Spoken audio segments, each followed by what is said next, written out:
Hello hi आदाब नमस्कार सम्मानित साथियों। Welcome to YouTube channel Ted point Mohammad Yusuf Ali के संग। जैसा कि सर्वविदित है कि चुनावी प्रक्रिया चल रही हैं। कुछ स्थानों पर चुनाव हो चुके हैं, कुछ जगहों पर होने बाकी हैं। जैसे हम भी कल चुनाव कराने जा रहे हैं, चुनाव के लिए प्रस्थान करेंगे। उसी संदर्भ में आज हम बात करेंगे मतदाता अभिकर्ता और निर्वाचन अभिकर्ता में क्या अंतर है, इनकी क्या शक्तियां हैं, इन्हें कौन नियुक्त करता है, नियुक्त क्यों किए जाते हैं। इसी प्रकार के प्रश्नों से आज हम रूबरू होंगे। अपेक्षा करता हूं कि आपको यह वीडियो पसंद आएगी। पसंद आने पर लाइक करें, सब्सक्राइब करें तथा शेयर भी करें। शेयर करने से ज्ञान घटता नहीं, ज्ञान बढ़ता है। साथ ही बेल आइकन को प्रेस करें ताकि नोटिफिकेशन आपको सर्वप्रथम प्राप्त हो सके। और हाँ, साथ ही यदि आप हमारे YouTube चैनल के व्हाट्सएप ग्रुप से जुड़ना चाहते हैं तो डिस्क्रिप्शन बॉक्स में जाकर YouTube के व्हाट्सएप लिंक के माध्यम से आप जुड़ सकते हैं। तो चलते हैं आज के वीडियो के शीर्षक की तरफ। निर्वाचन अभिकर्ता और मतदाता अभिकर्ता में क्या अंतर है? मतदान अभिकर्ता और निर्वाचन अभिकर्ता की नियुक्ति क्यों की जाती है? निर्वाचन अभिकर्ता बड़ा होता है अथवा मतदाता अभिकर्ता बड़ा होता है? इनमें कौन बड़ा होता है? निर्वाचन अभिकर्ता को कौन नियुक्त करता है? मतदाता अभिकर्ता को कौन नियुक्त करता है? मतदाता अभिकर्ता और निर्वाचन अभिकर्ता की क्या क्या शक्तियां हैं?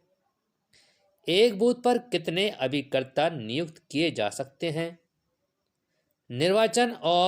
निर्वाचन अभिकर्ता और मतदाता अभिकर्ता के क्या कार्य हैं? मतदान अभिकर्ता किन जगह पर हस्ताक्षर करता है? इन्हीं प्रश्नों के उत्तर आज हम खोजने की कोशिश करेंगे, इन पर बातचीत करेंगे और साथ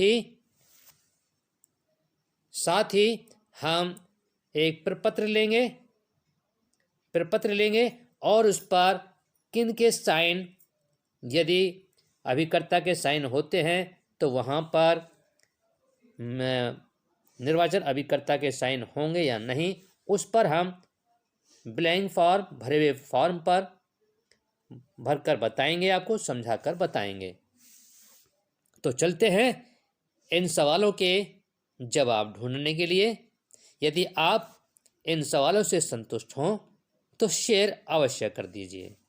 तो चलते हैं, मतदान अभिकर्ता और निर्वाचन अभिकर्ता की नियुक्ति क्यों की जाती है?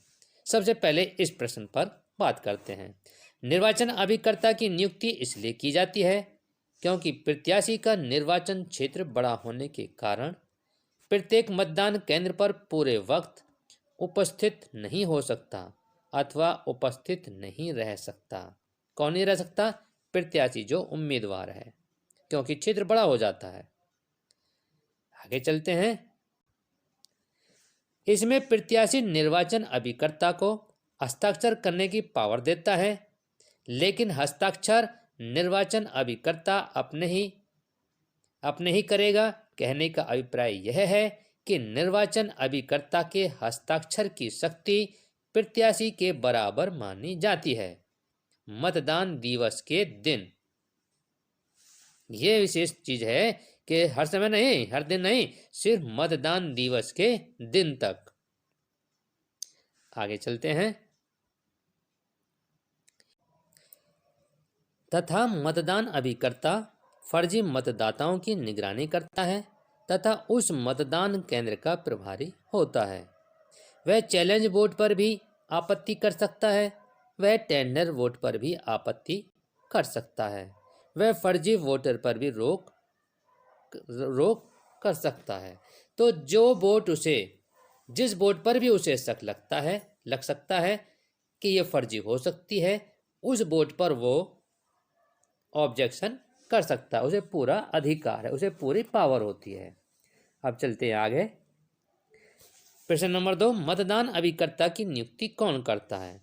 आंसर है संबंधित मतदान केंद्र पर प्रत्याशी अथवा उसके निर्वाचन अभिकर्ता द्वारा मतदान अभिकर्ता की नियुक्ति की जाती है। मतदान अभिकर्ता अपनी नियुक्ति के लिए पीठासीन अधिकारी के समक्ष नियुक्ति पत्र की मूल प्रति प्रस्तुत करता है। उस पर पीठासीन अधिकारी अपने साइन और मोहर के द्वारा उसे अंतिम रूप से नियुक्त करता है। तो जब तक पीठासीन अधिकारी उसके प्रपत्र 24 पर साइन नहीं कर देता है, मोहर नहीं लगा देता है, तब तक मतदान अभिकर्ता की नियुक्ति अंतिम रूप से नहीं मानी जा सकती। आगे चलते हैं प्रश्न नंबर 3 की तरफ। निर्वाचन अभिकर्ता और मतदान अभिकर्ता में क्या अंतर है? आंसर 1, नंबर 1, निर्वाचन अभिकर्ता की नियुक्ति नामांकन के तुरंत बाद की जाती है, जबकि मतदान अभिकर्ता की नियुक्ति निर्वाचन जिस दिन चुनाव होता है उस दिन के सुबह ही की जाती है।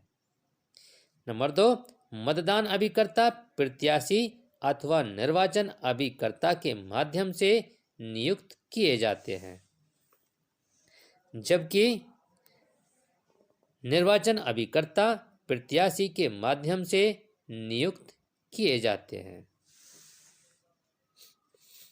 पॉइंट नंबर 3, निर्वाचन अभिकर्ता चुनाव से संबंधित सभी कार्यों को प्रत्याशी के प्रतिनिधि के रूप में कार्य करता है, जबकि मतदान अभिकर्ता संबंधित बूथ तथा यह फर्जी मतदाताओं की निगरानी करता है और उसका प्रभारी होता है। जो उस पर किसी प्रकार की कोई ऐसा लगता है शक वाली वोट होती है तो उस पर वो ऑब्जेक्शन कर सकता है।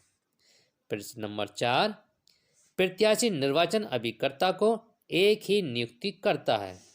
प्रत्याशी निर्वाचन अभिकर्ता को एक ही नियुक्त करता है क्योंकि वह सभी मतदेय स्थल पर नहीं पहुंच सकता, देखभाल नहीं कर सकता, इसलिए इसकी नियुक्ति अपने प्रतिनिधि के रूप में करता है। तो निर्वाचन अभिकर्ता जो होता है, प्रत्याशी निर्वाचन अभिकर्ता एक को ही नियुक्त करता है। ये मेन चीज है यहाँ पर कि निर्वाचन अभिकर्ता जो होगा वो उसका मतदान अभिकर्ता तो अनेक हो सकते हैं प्रत्येक मतदेय स्थल के अनुसार, लेकिन निर्वाचन अभिकर्ता जो होगा वो एक होगा, इसलिए इसकी नियुक्ति अपने प्रतिनिधि के रूप में करता है। जबकि प्रत्याशी अथवा निर्वाचन अभिकर्ता मतदान अभिकर्ता को प्रत्येक मतदान केंद्र के अनुसार नियुक्त करता है ताकि मतदान सुचारू रूप से संपन्न हो सके, त्रुटि रहित हो सके। नंबर 5 है हमारा, निर्वाचन अभिकर्ता निर्वाचन क्षेत्र में किसी भी मतदान केंद्र पर जा सकता है, जबकि मतदाता अभिकर्ता अपने मतदान केंद्र पर ही रह सकता है जहां पर उसकी नियुक्ति प्रपत्र पर हस्ताक्षर किए गए हैं तथा पीठासीन अधिकारी के द्वारा अंतिम रूप से उसको नियुक्त किया गया है। नंबर 6 है हमारा, यदि प्रत्याशी के पास एक से अधिक मतदान केंद्र हैं तो वह निर्वाचन अभिकर्ता की नियुक्ति कर सकता है, चाहे वह ग्राम प्रधान पद हो, चाहे क्षेत्र पंचायत, चाहे जिला पंचायत या विधानसभा क्षेत्र या लोकसभा क्षेत्र हो, उसकी नियुक्ति कर सकता है। जबकि मतदान अभिकर्ता प्रत्येक बूथ पर एक ही नियुक्त किया जा सकता है, साथ ही एक रिलीवर नियुक्त किया जा सकता है, लेकिन बूथ पर एक ही नियुक्त एक ही उपस्थित रह सकता है, रिलीवर बाहर रह सकता है, क्योंकि यदि सभी प्रत्याशियों ने रिलीवर और मतदान अभिकर्ता द्वारा नियुक्त किए तो वहां सभी स्वयं ही भीड़ एकत्र हो जाएगी। इसलिए एक बूथ पर एक अभिकर्ता को ही नियुक्त किया जाना उचित होता है। रिलीवर को भी करना उचित नहीं होगा, क्योंकि मान लीजिए सदस्य के भी हो गए, प्रधान के भी हो गए, चार पद के हो गए, और 4 पद का मतलब है 4 दूनी 8, और यदि वहां पर 10 8 6 हुए तो 50 ये हो जाएंगे। इसलिए यदि आप एक को ही नियुक्त करें तो अच्छा रहेगा। आगे चलते हैं।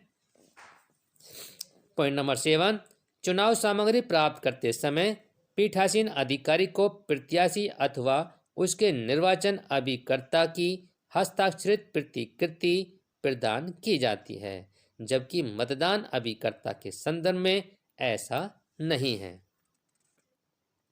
प्रश्न नंबर 4, मतदान अभिकर्ता और निर्वाचन अभिकर्ता कहाँ कहाँ हस्ताक्षर कर सकते हैं? तो ये देखिए, निर्वाचन अभिकर्ता जहां मतदान दिवस के दिन प्रत्याशी के साइन कर सकता है, वहां निर्वाचन अभिकर्ता हस्ताक्षर कर सकता है, कुछ अपवाद को छोड़ करके। मतदान अभिकर्ता निम्नलिखित जगहों पर हस्ताक्षर कर सकता है, जैसे नंबर 1, मतदान अभिकर्ता प्रपत्र 24 मतदान अभिकर्ता नियुक्ति का प्रारूप भरते समय निर्वाचन अभिकर्ता उस पर साइन करता है। नंबर 2, मतदाता अभिकर्ता मतदान के प्रारंभ होने से पूर्व पीठासीन अधिकारी द्वारा घोषणा पत्र पर साइन करने की शक्ति होती है। और नंबर 3, मतदान अभिकर्ता को प्रपत्र 26 अनुवर्ती पेटी के प्रयोग के समय पीठासीन अधिकारी द्वारा घोषणा पर हस्ताक्षर करता है। और नंबर 4, मतदान अभिकर्ता के प्रपत्र, ये प्रपत्र है प्रपत्र 37 मतदान के अंत में घोषणा प्रपत्र पर हस्ताक्षर करने की शक्ति होती है। और नंबर 5, वह पत्र मुद्रा, जिसे ग्रीन पेपर सील भी कहते हैं, पर सील हस्ताक्षर करता है। निर्वाचन अभिकर्ता मतदान अभिकर्ता से बड़ा होता है। ये ऊपर क्वेश्चन थे तो ये उसके मैंने जवाब लिख दिए हैं कि निर्वाचन अभिकर्ता मतदान अभिकर्ता से बड़ा होता है, और निर्वाचन अभिकर्ता को उसका प्रत्याशी नियुक्त करता है। ये सभी क्वेश्चन ऊपर लिखे हुए थे स्टार्टिंग में, तो ये मैंने उसके जवाब यहाँ पर देने की कोशिश की है। जबकि मतदान अभिकर्ता को प्रत्याशी अथवा निर्वाचन अभिकर्ता नियुक्त करता है। यदि आपको वीडियो पसंद आ रही हो तो लाइक करें, सब्सक्राइब अवश्य करें। और अब हम दिखाएंगे आपको प्रपत्र पर के कहाँ पर साइन होने चाहिए प्रत्याशी के, और कहाँ पर निर्वाचन अभिकर्ता के साइन होने चाहिए। तो बने रहिए हमारे साथ। अब हम यहाँ पर आपको ये समझाने की कोशिश करेंगे कि मान लीजिए यहाँ पर ये प्रत्याशी है, मैं यहाँ पर प्रत्याशी का नाम लिखा जाता है, और नीचे जो लिखा जाता है हूँ के सामने यहाँ है निर्वाचन अभिकर्ता का नाम लिखा जाता है। तो एक चीज़ ध्यान रखना आप कि यदि प्रत्याशी जो वहाँ पर आपको साइन प्रतिकृति मिलेगी, यदि उस पर प्रत्याशी का नाम है, यदि उस पर प्रत्याशी का साइन है, तो प्रत्याशी के यहाँ पर उसके साइन होंगे। मान लीजिए यहाँ नसीर प्रत्याशी है तो यहाँ प्रत्याशी के ही साइन होंगे। लेकिन यदि प्रत्याशी के उस साइन प्रतिकृति पर, हस्ताक्षर प्रतिकृति पर साइन किसके हैं, निर्वाचन अभिकर्ता के हैं, तो यहाँ उसका ये कॉलम खाली छोड़ दिया जाएगा, और यहाँ पर जैसे इसका नाम क्या है निर्वाचन अभिकर्ता का जाहिद, तो यहाँ जाहिद उसका नाम लिखा जाएगा, और जाहिद के ही यहाँ पर उसके साइन किए जाएंगे। और यहाँ पर जो अभिकर्ता होगा यहाँ उसके नाम लिखा जाएगा। ये चीज़ इसमें समझने की है, ज़्यादा इसमें ज़्यादा उसकी बात नहीं है। और इसमें एक चीज़ और ध्यान रखना, जिस पर भी आप मतदान अभिकर्ता की नियुक्ति करने जा रहे हैं वहाँ पर सिर्फ उसी पर टिक करना है। मान लीजिए आप ग्राम पंचायत सदस्य के लेकर हैं तो उसी पर टिक करना, बाकी को ऐसे ही छोड़ देना। यहाँ ग्राम पंचायत का नाम लिख देना और बाकी को आप ऐसे इसको छोड़ देना। तो ये मैंने यहाँ डिफरेंस करने की कोशिश की है कि आप यहाँ किस प्रकार से इसको लिखेंगे। यदि आपको वीडियो पसंद आ रही हो तो लाइक करें, सब्सक्राइब अवश्य करें, और यदि वीडियो आपको अच्छी लगी हो तो इसको शेयर अवश्य करें ताकि दूसरे साथी भी इसको समझने की में जो उनके डाउट हैं वो उनके दूर हो सकें। धन्यवाद।